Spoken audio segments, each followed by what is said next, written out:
Guys আপনাদের রাজকুমার আজকে চা বানিয়েছে আর আমি জীবনে প্রথমবার চা বানিয়েছি। দাঁড়ান আপনাদেরকে দেখাই। এই দেখেন চা।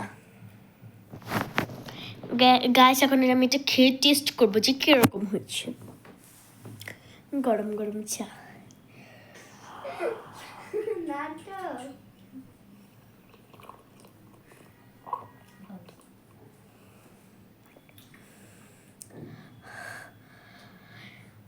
এটা আমি বানিয়েছি, এত মজা। আমি আমার 500 বছরের জীবনেও গাইস এরকম চা খাইনি, এত মজা।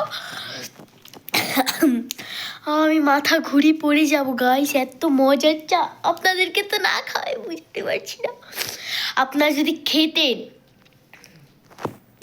বুঝতেন কত মজা। আমি একটা চায়ের দোকান দেওয়া উচিত ভাবছি। গাইস রাইখা দিই।